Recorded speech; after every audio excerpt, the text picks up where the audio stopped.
नमस्कार। मैं मोहित कुमार लाल, सहायक प्राध्यापक, इतिहास विभाग, एसएस मेमोरियल कॉलेज। आज आप लोगों के सामने एक अत्यंत उपयोगी अध्याय सर सैयद अहमद खान और अलीगढ़ आंदोलन के विषय में बताने के लिए प्रस्तुत हुआ हूँ। अलीगढ़ आंदोलन 19वीं सदी में मुस्लिम समाज में चलाया गया एक महत्वपूर्ण आंदोलन था। वस्तुतः 1875 एक क्रांतिकारी वर्ष है।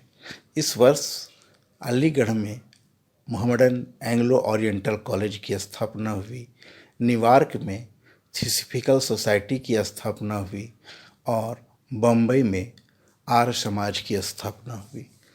एंग्लो ओरिएंटल कॉलेज की स्थापना का श्रेय सर सैयद अहमद खान को है। सर सैयद अहमद खान का जन्म 17 अक्टूबर 1817 में दिल्ली में हुआ था। वे एक उच्च कुलीन परिवार से संबंधित थे। उनके पिता उस समय मुगल बादशाह अकबर द्वितीय के परामर्शदाताओं में शामिल थे।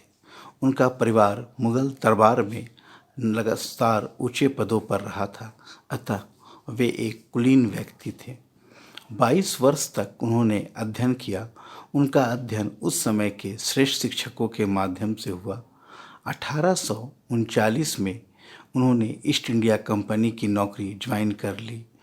1857 में जब क्रांति हुई थी तब वे बिजनौर के सदर अमीन थे।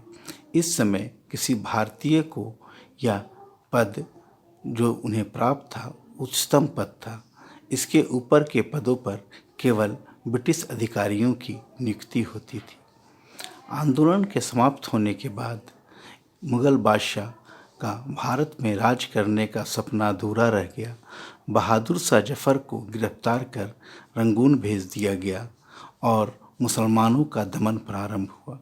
इस समय सर सैयद अहमद खान ने यह समझा कि अंग्रेज़ों का विरोध करने से मुस्लिम समाज का लाभ नहीं होगा। वे केवल कुरान को ही मुसलमानों की आदर्श पुस्तक मानते थे। इसके अतिरिक्त जो भी कुछ लिखा गया या कहा गया उसे वे अस्वीकार करते थे। उन्होंने इस समय कुरान की एक टीका लिखी और एक पत्रिका प्रारंभ की। इस पत्रिका के माध्यम से उन्होंने मुस्लिम समाज में नवजागरण का प्रयास किया। उन्होंने 1864 में एक साइंटिफिक सोसाइटी का गठन किया। उनका उद्देश्य था कि कुरान का अध्ययन पश्चिमी मानववाद और विज्ञान के आधार पर होना चाहिए और मुसलमानों को ब्रिटिश शिक्षा प्राप्त करनी चाहिए। वे दकियानूसी इस्लामिक परंपराओं का विरोध करते थे। उन्होंने स्त्री शिक्षा का भी समर्थन किया, पर्दा प्रथा का विरोध किया और इसी उद्देश्य से उन्होंने एंग्लो मोहम्मडन ओरिएंटल कॉलेज की स्थापना कराई। इसके प्रथम प्रिंसिपल मिस्टर बेक को बनाया गया।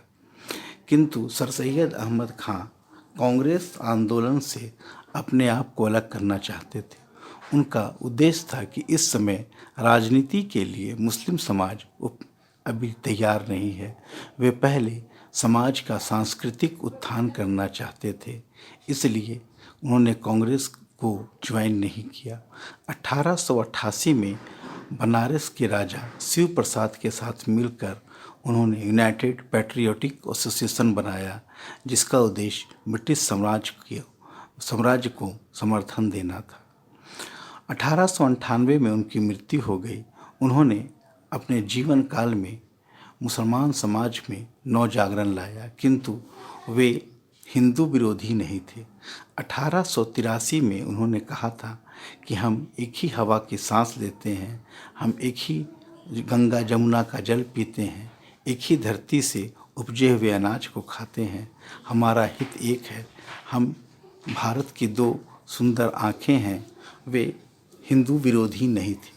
हाँ, यह अवश्य है कि वे मुस्लिम समाज को उत्थान के मार्ग में ले जाना चाहते थे। या इस बात से भी स्पष्ट है कि अलीगढ़ एंग्लो ओरिएंटल कॉलेज की स्थापना में हिंदू जमींदारों ने भी उन्हें दान दिया था। इस प्रकार वे अलीगढ़ आंदोलन को सफल बनाने में काफ़ी सफल रहे। उनकी मृत्यु के बाद भी अलीगढ़ में मुस्लिम शिक्षा का केंद्र बना रहा। 1920 में यह विश्वविद्यालय बना। सर सैयद अहमद खान को 1888 में सर की उपाधि दी गई थी। यह उस समय किसी भारतीय को मिलने वाला सर्वोच्च सम्मान था। सर सैयद अहमद खान 19वीं सदी में इस्लाम के उदय के प्रमुख प्रणेता थे।